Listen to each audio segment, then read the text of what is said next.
नमस्ते। Solid facts with Hemant अत्री में आप सबका स्वागत। जैसा आप देख रहे हैं, हेमंत सर हमारे साथ मौजूद है। बहुत स्वागत सर। बिहार में एसआईआर के अगेंस्ट जो यात्रा चल रही है, अब उसमें एक बड़ा थ्रेट आ गया है। खबर यह है कि बिहार में 3 आतंकियों की एंट्री हो गई है। लगातार मीडिया इस बात को कह रहा है। सवाल एक बार फिर से ये खड़े होते हैं सर कि ये आतंकवादी वहां तक पहुंचे कैसे। आपने बहुत लंबे समय तक डिफेंस कवर किया है। एक तो हम आपसे ये समझना चाहेंगे, दूसरा गृह मंत्रालय क्या कर रहा है। क्या ये सवाल एक बार फिर पैदा नहीं होता है पुलवामा के बाद, पहलगाम के बाद और ऑपरेशन सिंदूर में सीना ठोकने के बाद, छाती पीटने के बाद। इसके अलावा एक और चीज जो सुनने में आ रहा है, राहुल गांधी की यात्रा का फॉर्मेट चेंज हो गया है। राहुल गांधी अब किसी से नहीं मिलेंगे। उसकी बड़ी वजह है राहुल गांधी की जान खतरे में आ गई है। हेमंत सर। राम प्रकाश जी नमस्कार, आपको सारे दर्शक साथियों को भी। देखिए, ये आतंकी इनपुट की खबर तो आ जाई है। 3 आतंकवादी पाकिस्तान जैश ए मोहम्मद के। उससे पहले भी लगातार अगर आपने ऑब्जर्व किया हो, आज 11वां दिन है यात्रा का।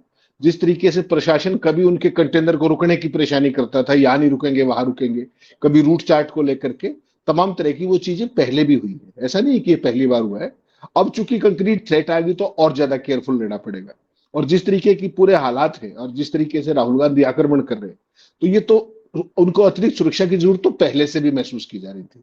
ये सरकार करे ना करे, लेकिन आम आदमी ये समझ रहा था कि कहीं ना कहीं उनकी सुरक्षा खतरे में है।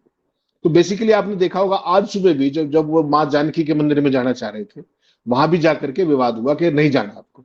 तो वो नहीं माने उस पर। उन्होंने कहा कि नहीं, मैं तो जाऊंगा।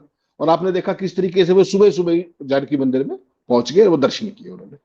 तो बेसिकली क्या है कि नीतीश सरकार के जो टॉप ऑफिसर्स है, चाहे वो सिक्योरिटी के हैं चाहे प्रशासनिक वो है, वो लगातार पहले भी इस यात्रा की शुरुआत से ही जो ऑर्गेनाइजर्स का प्लान है उसमें अड़ंगे डालने की कोशिश पहले भी लगातार कर रहे थे। और उसमें कहीं वो सफल हो पा रहे थे, कहीं नहीं हो पा रहे थे। और आमतौर पर ये होता है कि जब इस तरह का वीआईपी प्रोटेक्टिव होता है, तो बहुत सारी उसके लोगों को भी ध्यान रखना पड़ता है कि कल को कोई चूक ना हो जाए।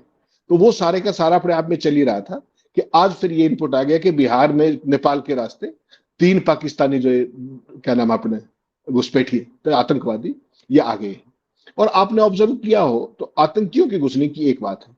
प्रधानमंत्री जी के जो भाषण थे पिछले, आपने देखे वो किस तरह घुसपैठियों की बात कर रहे थे। अमित शाह जी भी बहुत जगह घुसपैठियों की बात करते हैं, पाकिस्तानी वोटरों की बात करते हैं, विदेशी वोटरों की बात करते हैं।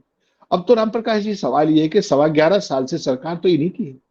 तो वो घुसपैठिए आ कैसे रही है? और अगर आ गए हैं तो उनको बाहर क्यों नहीं निकाल दिया गया है? तो क्या इसकी भी कोई जिम्मेदारी लेगा क्या, या इसके ऊपर केवल वोट मांगते रहेंगे? और घुसपैठिए अगर हैं तो वो नाकामी किसकी है? और घुसपैठिए अगर घुसे, वो नाकामी किसकी थी? और जो नहीं निकाल पा रहे हो आप, तो वो नाकामी किसकी है? एक पक्ष वो है।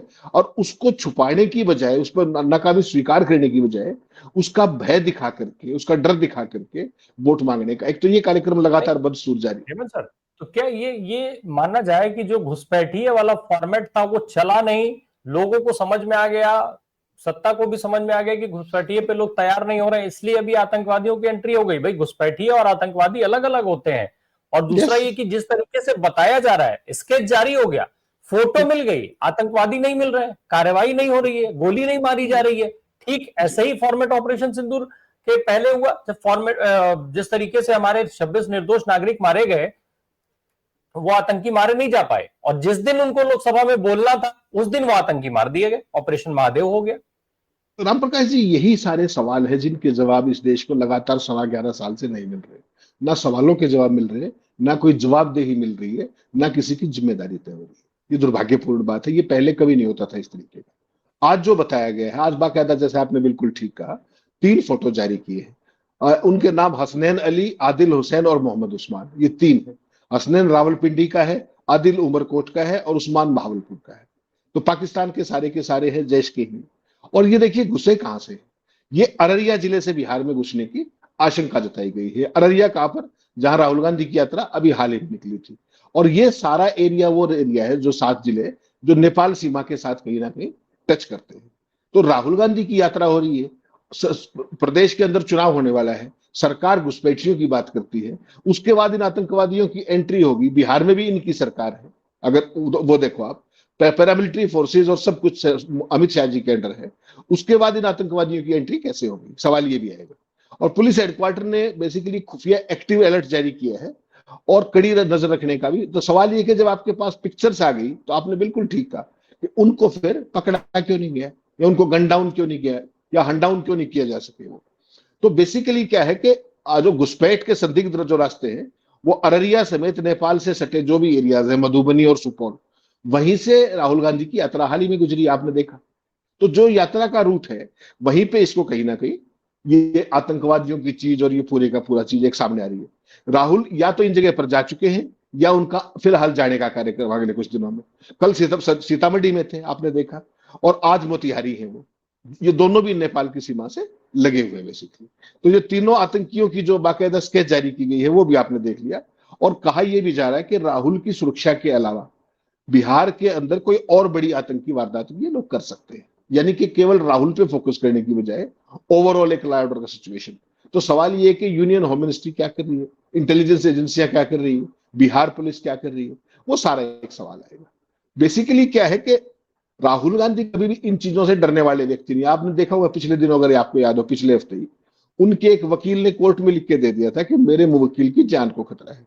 याद होगा ना आपको, किस तरीके से इमीडिएटली सनम गया और कहा गया, तुरंत वकील ने कहा कि ये मेरे क्लाइंट राहुल गांधी ने नहीं कहा था, ये मेरी ऑब्जर्वेशन थी, और विड्रा करना पड़ा। तो यानी कि राहुल गांधी खुद नहीं डरते इन चीजों से, लेकिन जो उनके परिवार का इतिहास है, जिस तरीके से इंदिरा जी का पीएम रेजिडेंस के अंदर जो कुछ हुआ उन्हीं के अंगरक्षकों के द्वारा, या राजीव गांधी जी का जो श्रीपेरुम्बदूर में हुआ, उसके बाद, और जिस तरीके से वो लोगों से कनेक्ट कर रहे हैं, लंबी यात्रा करना, सड़कों पे लोगों से मिलना, अलग से नुक्कड़ सभाएं करना, नुक्कड़ बैठकें करना, हर वर्ग के लोगों से मिलना, लोगों को अपने पास बुला लेना। आपने देखा एक युवा उनको चूम के भी चला गया जिस तरीके से बाइक पे जब वो चल रहे थे।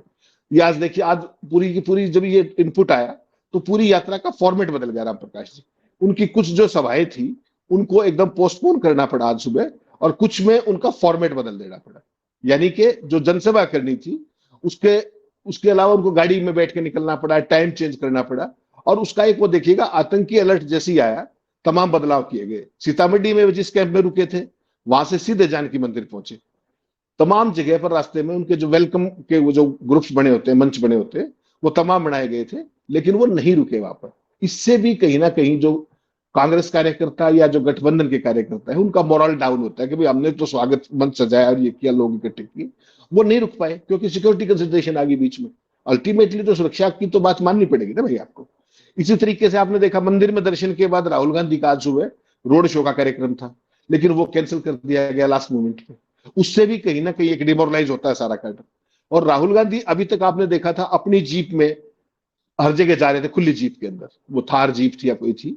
उसके बाद आज सुबह वो जब बंद गाड़ी से पहुंचे मोतिहारी, और मोतिहारी के ढाका में जो पहुंचे वो बंद गाड़ी में पहुंचे। तो कहीं ना कहीं एक तरीके से फॉर्मेट चेंज हो रहा है यात्रा का, मजबूरी में। लोगों से कनेक्ट, जो मास कनेक्ट कर रहे थे कहीं भी जीप पे खड़े होकर के, लोगों को अपने पास बुला करके, उसके लोगों के पास जा करके, जिस तरीके का वो सारा, और टाइमिंग डिस्टर्ब हो रही है। आज आपने देखा 12 बजे पहुंचना था राहुल गांधी को, वहां वो 12 बजे ही पहुंच, 11 बजे ही पहुंच गए। रास्ते में बंद गाड़ी में बैठे बैठे लोगों से मुलाकात की, जैसा आपने दिखाया कि यूथ से भी वो बात कर रहे थे। नहीं तो वो सारी बातचीत खुले में होती थी, मंच के माध्यम से होती थी या जीप के माध्यम से होती थी।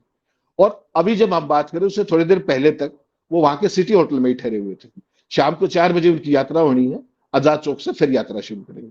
सवाल यह है कि जो ओवरऑल एक फॉर्मेट जो परसीव करके चले थे, जो प्रचार था पूरे का पूरा, वो कहीं ना कहीं गड़बड़ हो गई। और आज 12वां दिन है का उसका यात्रा का। और सीतामढ़ी के अंदर आपने देखा जिस तरीके से रीगा चौक पर सुबह जनसभा थी, वहां उन्होंने फिर वही कहा कि वोट अधिकार यात्रा नहीं है, ये बिहार के आम आदमी के मूल नागरिक अधिकारों की यात्रा कहीं ना कहीं। और वो फिर उन्होंने पूरे का पूरा आर्टिकुलेशन किया।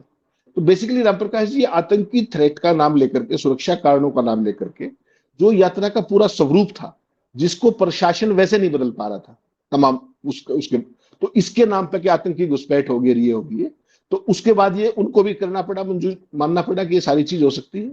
और अतिरिक्त सुरक्षा की डिमांड तो हमेशा ही रहती है, इतने बड़े नेता जो विपक्ष के नेता। तो इसका मतलब तो यही हुआ ना सर कि सरकार को जो फेवरेबल चीज थी वो मिल गई, उनकी एक चीज तो कामयाब हो गई ना। वो तो चाह ही रहे थे कि किसी तरीके से राहुल का इंटरेक्शन खत्म हो जाए, क्योंकि जिस तरीके से वो लोगों से मिल रहे थे, संवाद कर रहे थे, मखाना के खेत में, तालाब में पहुंच जा रहे हैं, अग्निवीर को ला करके अपने मंच पे चढ़ा ले रहे हैं जिसका अंगूठा उड़ा और उसको सबके सामने खड़ा कर दिया। तमाम ऐसे लोग जिनके वोट काट दिए गए उनको ला करके मंच से वो बुलवा रहे हैं कि हाँ भाई क्या कहानी है बताओ। उन्होंने सब बता दिया कि हमने पिछले कितने चुनाव में वोट किया। अब हमारा इस बार पहली बार ऐसा हुआ कि नाम काट दिया गया। बीएलओ से पूछा जा रहा है तो वो कह रहा है कि हमने तो भेजा था नाम, वहां कहा कैसे कट गया मुझे नहीं पता। ये सारे राज जो खोल रहे थे, तो अब तो ये नहीं हो पाएगा, और ये तो सूट करेगा फिर बिहार की सरकार को, केंद्र की सरकार को, चुनाव आयोग को।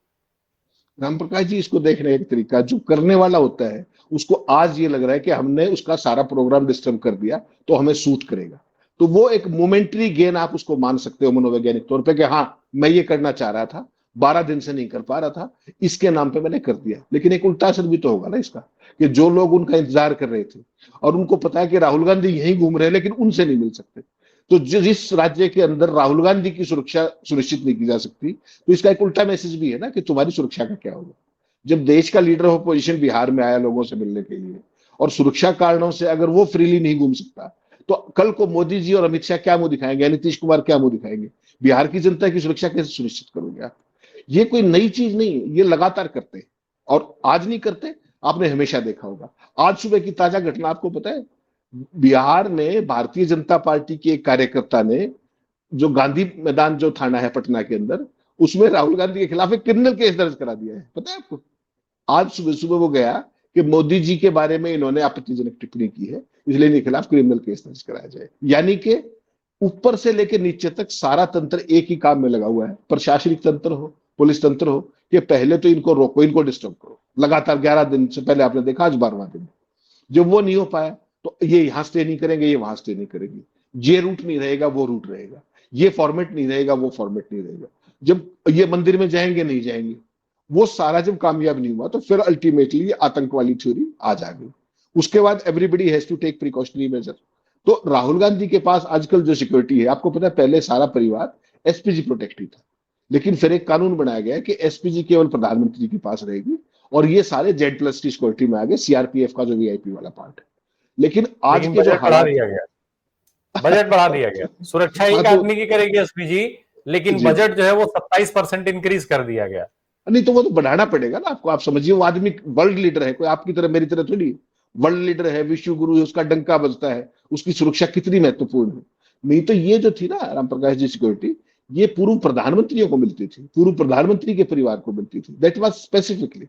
और एसपीजी की सुरक्षा कम से कम इस परिवार की कभी विड्रॉ नहीं की जानी चाहिए, जिसके सर्विंग प्राइम मिनिस्टर जा चुका हो, जिसका पूर्व प्राइम मिनिस्टर जा चुका हो, भावी प्राइम मिनिस्टर 91 में, अगर आपको ध्यान हो, जिस तरीके से राजीव जी गए और उसके तत्काल बाद जो रिजल्ट आया, वो सारी चीजें हुई। तो बेसिकली उस पर एक अलग बहस हो सकती है। लेकिन इस यात्रा के दौरान आप लगातार देख रहे थे कि जिस तरीके के मस्त मौला अंदाज में राहुल गांधी लगातार मिल रहे हैं लोगों से फ्रीली, और लोग भाग भाग के उनसे मिल रहे हैं। कोई जीप पे आके चढ़ रहा है, कोई नुक्कड़ नाटकों, नुक्कड़ सभाओं में और सारों में। तो वो कहीं ना कहीं, फिर बाइक पे जिस तरीके से वो चूम के भाग गया, सीआरपीएफ ने रोकने की कोशिश की। लेकिन मुझे लगता है कि कहीं ना कहीं सिक्योरिटी को भी पूरा नए तरीके से रिव्यू करने की जरूरत है, ना केवल बिहार में बल्कि ओवरऑल भी। क्योंकि हालात जिस तरीके के हैं, यू नेवर नो, और इस तरह के मामलों में चांस नहीं लिया जा सकता। आज तो केवल फॉर्मेट बदलना पड़ा है, और ये यात्रा ना तो पहली है ना आखिरी है। पहले उन्होंने पूरी भारत जोड़ो यात्रा साउथ से पूरे नॉर्थ तक की, फिर नॉर्थ ईस्ट से सारा वेस्ट तक की। तो इनके बारे में सोचना पड़ेगा सरकार को, सोचना चाहिए मुझे लगता है। सुरक्षा का मामले में चूक आप नहीं अफोर्ड कर सकते। और इस तरह की जो चीज है कि भाई 3 आतंकवादी घुस गए, तो इसके लिए कोई अकाउंटेबिलिटी भी तो होनी चाहिए ना। कि नेपाल से बिहार में आतंकवादी घुसने की आखिरी बार खबर आपने कब सुनी थी? वो भी जैश ए मोहम्मद पे लास्ट टाइम कब सुनी थी, बताइए? और कौन जिम्मेदार है? अगर बॉर्डरिंग डिस्ट्रिक्ट है तो वो डिस्ट्रिक्ट आज तो 2020 बॉर्डर पे में, नहीं। जी सर 2020 में एक बड़ी खबर आई थी, जेपी नड्डा साहब ने कहा था कि 300 आतंकी जो है वो तैयार बैठे हैं बिहार के अंदर घुसने के लिए।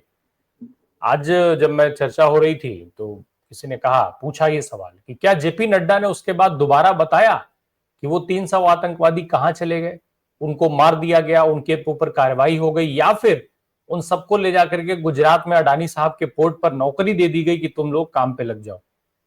ये हालात है। क्या ये माना जाए कि अभी अगर भाई 1 सितंबर को एसआईआर की यात्रा खत्म हो जाएगी, उसके बाद अमित शाह, गृह मंत्री, गृह मंत्रालय ये सब बताएंगे कि ये 3 आतंकी कहां गए, इन पर कार्रवाई होगी? नहीं, ये देखिए डाइवर्जनरी टेक्टिक्स है। आज के दिन की खबर है वो, आज का काम चल गया। यात्रा का जो लगातार फॉर्मेट था वो अगले दिनों तक अतिरिक्त सुरक्षा में रहेगा, इतनी समझ लीजिए आप बात। कि अब राहुल गांधी के जो ऑर्गेनाइजर्स है यात्रा के, पीछे एलाइज भी हैं, वो भी प्रशासन के साथ झगड़ा नहीं करेंगे, जो वो कहेंगे उनको मानना पड़ेगा। इसका इम्पैक्ट ये होगा, और यही सरकार चाह रही थी। अब तो यात्रा ही 3 दिन की बचेगी, आज कल और परसों। उसके बाद तो 1 तारीख को सीधी गांधी मैदान में रैली है। लेकिन जो इम्पैक्ट वो यात्रा छोड़ रही थी, जिस तरीके से वो मास कनेक्ट कर रहे थे, जिस तरीके से अमित शाह को दिल्ली में बैठे रिपोर्ट जा रहा है कि बिहार तो गया, इस पूरे उसके बाद जो फीडबैक जा रहा है, तो उसके बाद सेंटर की जो लीडरशिप बैठी है बीजेपी की, वो अपनी पूरी की पूरी स्ट्रेटेजी को दोबारा रिडू करने की फिराक में है। तो उसका एक महत्वपूर्ण कंपोनेंट ये है कि राहुल गांधी का जो ये मास कनेक्ट है, उसको कैसे मिनिमाइज किया जाए। तो वो मिनिमाइज आज के बाद वैसे ही हो जाएगा, जिस तरीके से वो टाइम पे पहुंच नहीं पा रहे, नुक्कड़ सभाएं नहीं हो पा रही, गाड़ी में बैठे बैठे बात कर रहे हैं, रूट में इधर उधर हुआ जा रहा है। तो वो पर्पज तो सर्व हो गया ना जी तत्कालिक। और अल्टीमेटली क्या है कि इस सारे का आप तो समझ रहे हो कि लाभ होगा तत्काल तौर पर, लेकिन इसका भी राहुल गांधी को कहीं ना कहीं लाभ होगा कि जब आपको ये पता था कि राहुल गांधी की यात्रा को 1 दिन में तो हो नहीं गई, 2 महीने पहले से शेड्यूल थी, सारी की सारी बातें हो रखी थी, तो फिर आपने नेपाल बॉर्डर पे सुरक्षा का क्या किया? वो तो वैसे भी होनी चाहिए, जब इंटरनेशनल बॉर्डर का मामला आ गया तो वैसे भी होनी चाहिए। और जो आपने कहा ना आतंकवादियों का, आतंकवाद का ना भय बेच करके राजनीति करना कोई नई बात नहीं है मौजूदा पूरा डिस्पेंसेशन के लिए। आप कश्मीर में देख लीजिए, पिछली बार आपने कहा जेपी नड्डा ने बताया 300 आतंकी बैठे, वो आतंकी फिर कहाँ उसमें कश्मीर के बॉर्डर पे शिफ्ट हो गए थे, आतंकी कैंपों में कहां चले गए थे? कोई जवाब नहीं होता किसी बात का। आपने एक शगुफा छोड़ा, उसका तत्कालिक पॉलिटिकल लाभ उठाया, नैरेटिव बदला एंड यू मूव्ड ऑन। यही एक पूरा 11.25 साल का कुल जमा फलसफा है लगातार जो देख रहे हैं आप। कभी हिंदू खतरे में आ जाते हैं, कभी मोदी जी खतरे में आ जाते हैं, भगत उसी महिमा मंडन में लगे रहते हैं, सवालों के जवाब कोई नहीं। जब आप आते हैं बिहार के अंदर, बंगाल के अंदर, घुसपैठिया घुसपैठिया सुबह शाम तक चलाते हैं। अभी आपके रहते अमित शाह के गृह मंत्री रहते हुए घुसपैठिया आ कैसे गए, और आगे तो वो हैं कैसे, उनको बाहर क्यों निकाल देते आप? अभी बिहार के अंदर क्या था कि विदेशी वोटर हैं सारे। आज तक चुनाव आयोग ने बताया कितने विदेशी वोटर मिले, अब तो एसआईआर भी हो गया, ड्राफ्ट लिस्ट भी आ गई। परसों एक ब्रेकिंग खबर जरूर चल रही थी आपके पमेरियन चैनलों पे कि 2 पाकिस्तानी महिलाओं के नाम मिले हैं अपने, क्या नाम है, बिहार की वोटर लिस्ट में। यानी कि 2 विदेशियों के नाम ढूंढने के लिए इतनी बड़ी एक्सरसाइज ज्ञानेश कुमार गुप्ता ने कर दी। इनको यही नहीं पता कि ये इस तरह की प्लांट खबरें करके सच्चाई बता रहे हैं या मजाक उड़वा रहे हैं पूरे एडमिनिस्ट्रेशन का या पूरे चुनाव आयोग। एक चीज बताइएगा सर, आपने चुनाव आयोग भी बहुत लंबे समय तक कवर किया है। अगर 2 विदेशी नागरिक चुनाव आयोग को मिल गए किसी भी प्रदेश में, मैं बिहार की बात नहीं कर रहा, देश के किसी भी हिस्से में, तो क्या चुनाव आयोग सीधे उनके नाम नहीं काट सकता है? भाई वो अगर उनको प्रमाण मिल गए तो उस प्रमाण के आधार पर उनका नाम नहीं काट देगा? उसके लिए जरूरी है क्या कि पूरे प्रदेश से कागज मंगाया जाए, फिर ये 2 लोग कागज नहीं दे पाए इसलिए इनके नाम काटे जाए? माहौल भी तो बनाना है राम प्रकाश जी, माहौल भी तो बनाना। अगर 2 पाकिस्तानी महिलाएं थी तो वहां का आपका बीएलओ क्या कर रहा था? सवाल तो ये आएगा ना। बीएलओ, एआरओ, आरओ, वो सारे क्या कर रहे थे अगर पाकिस्तानी महिलाएं थी? और उसके लिए आपको 7 करोड़ 89 लाख लोगों के वोट चेक करने की जरूरत थी क्या? मजाक बना के रख दिया है। इनको यही नहीं पता कि देखिए, आपको जो साउथ ब्लॉक से फीड आता है ना कि आज ये का रनडाउन ये है, आज ये खबरें चलानी है, वो आ तो जाता है, कुछ सारे उसको रिट्वीट करने लगते हैं, उसी को आईटी सेल को, तमाम जो जो अभी आपके सो कॉल्ड पत्रकार है। लेकिन वो ये भूल जाते हैं कि इसका आम आदमी इसको लेगा कैसे। 2 पाकिस्तानी महिलाएं अगर बिहार के वोटर लिस्ट में मिल गई तो ये शर्म की बात किसके लिए कि 2 को नाम हटाने के लिए आपने 7 करोड़ 89 लाख की एसआईआर करवा डाली? ये कहना चाह रहे हैं आप? और आपका तंत्र इतना नकारा हो चुका है, जो हिंदुस्तानी और पाकिस्तानी का भेद नहीं समझ पाता, या भारतीय और विदेशी का भेद नहीं समझ पाता। क्या सिस्टम बनाया आपने? तो ये सारे के सारे जो कुतर्कों का पूरा खेल है। अच्छा गजब देखिएगा, जब भी वो प्लांट आएगी खबर चुनाव आयोग से या जहां भी से भी आए, वो फिर सारे डॉगी चैनल एक साथ उकारते हैं, जितने भी गिदड़ है ना वो हुआ हुआ करके, उनकी टाइमिंग मिलाइएगा, कभी ट्वीट्स की टाइमिंग मिलाइएगा, वो सारे के सारे एकदम स्टार्ट होते हैं। और वो फिर स्टोरी जब दूसरा कुछ आ जाता है रिस्ट्रिक्शन का, तो फिर वो एकदम दब जाती है। अभी आप और मैं चर्चा कर रहे हैं, इनको अगर शाम तक ये लगा कि भाई इससे मामला फायदा नहीं हुआ, नुकसान हो गया, तो अब सुबह से ये स्टोरी ब्रेकिंग चलाई जा रही है। जैसे इनको लगेगा गड़बड़ होगी तो इस स्टोरी को ये ड्रॉप ही कर देंगे बिल्कुल। इसका कोई फॉलो अप नहीं होगा, किस तरीके का कुछ नहीं होगा कि वो आतंकवादियों की बात थी, वो कहां हुआ, वो ट्रैक हुए, गन डाउन हुए, क्या हुआ, भाग गए वापस, नथिंग। तो ये वन टाइम फिनोमिना बना दिया गया है, क्योंकि देखिए जब मीडिया आपकी जेब में होता है ना राम प्रकाश जी, फिर नैरेटिव कंट्रोल आप करते हैं। तो उस नैरेटिव को कंट्रोल करने का काम 11.25 साल से ये लोग लगातार कर रहे हैं, और उसकी सच्चाई का किसी को नहीं पता, उसकी झूठ किसी को नहीं पता। मामला सुरक्षा का हो तो आम आदमी का भी पैनिक होना स्वाभाविक है, और राहुल गांधी के सुरक्षा अमले का भी, और पूरे के पूरे सहयोगी गठबंधन महागठबंधन जो भी है, हर आदमी चिंतित तो होगा भाई, उनकी तो टॉप लीडरशिप घूम रही है। और कांग्रेस पार्टी जिस तरीके से छत्तीसगढ़ में पूरी की पूरी टॉप लीडरशिप आपको पता है नक्सलियों का शिकार हो गई थी, तो एक इतिहास भी इस तरीके का रहा है। तो कुल मिलाकर के ये सारी चीजें अल्टीमेटली मैं तो ये कहूंगा कि जब इतनी जबरदस्त यात्रा हो रही है, इतनी वेल प्रचारित यात्रा हो रही है, आतंकवादी आ कैसे गए? पहला सवाल बिल्कुल। तो ये पूछना पड़ेगा ना आपको कि बॉर्डर एक कैसे और क्रॉस कर चीज है लिया? सर, इसी इसी क्रम में एक और चीज है, मैं एक सवाल जोड़ना चाहता हूं उसमें।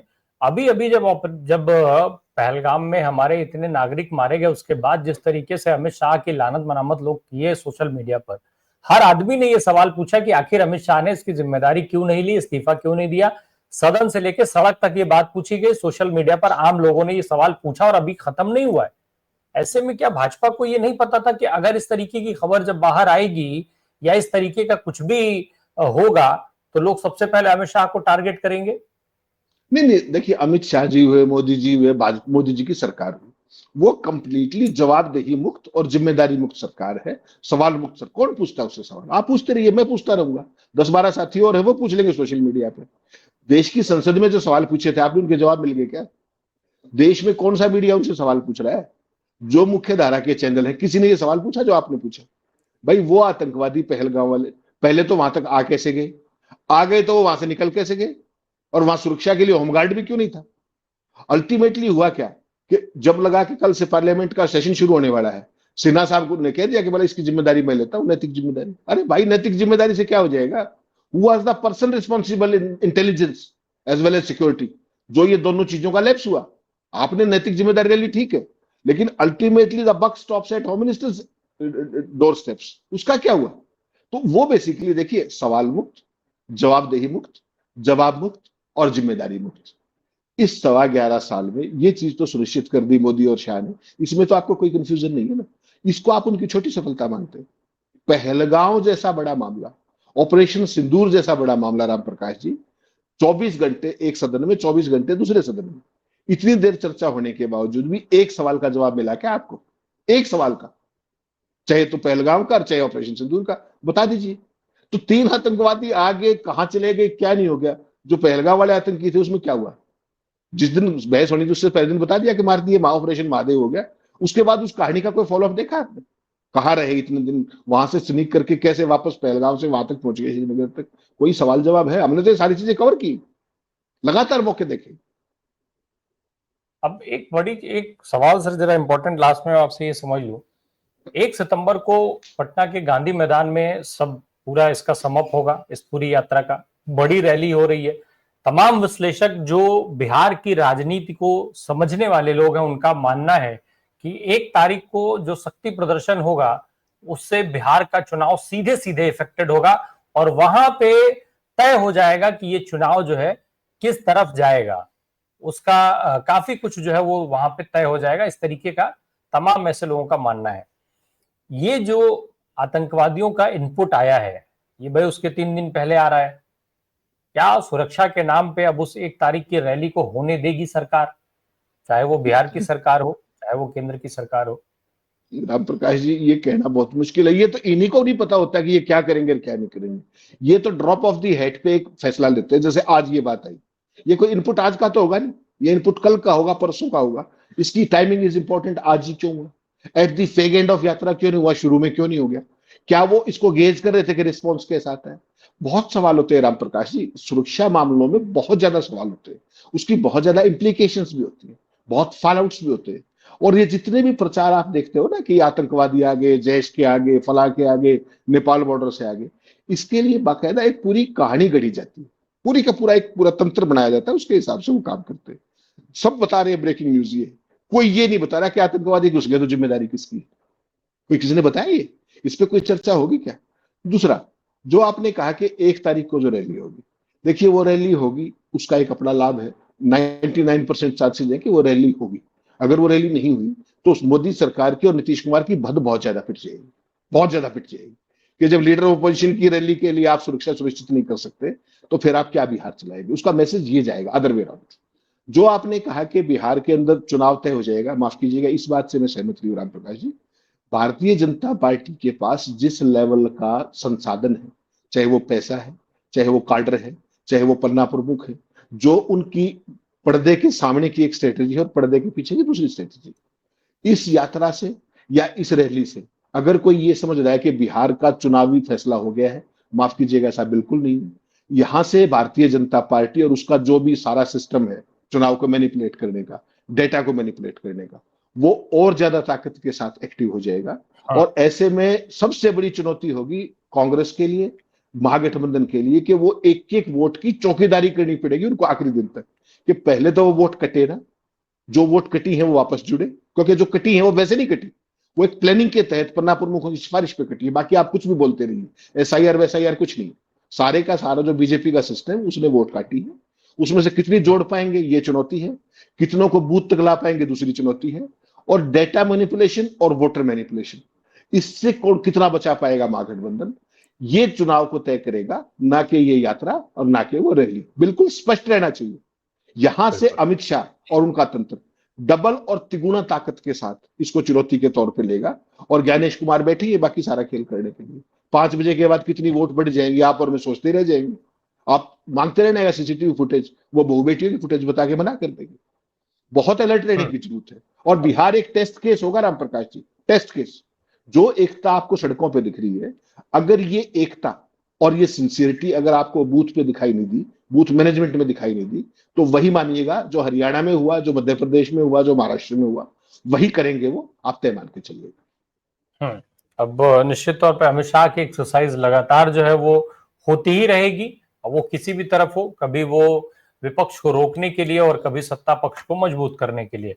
फिलहाल सुरक्षा कारणों से अगर राहुल गांधी का फॉर्मेट चेंज होता है तो मुझे लगता है कि वो भारतीय जनता पार्टी को जरूर सुकून मिलेगा इससे, क्योंकि अगर वो डायरेक्ट इंटरेक्शन नहीं करेंगे, डायरेक्ट संवाद नहीं करेंगे, तो शायद इसका प्रभाव कुछ कम होगा, जिस सच को छुपाने की तमाम कोशिशें हो रही हैं। बहुत बहुत धन्यवाद सर हमसे बात करने के लिए। Thank you so much.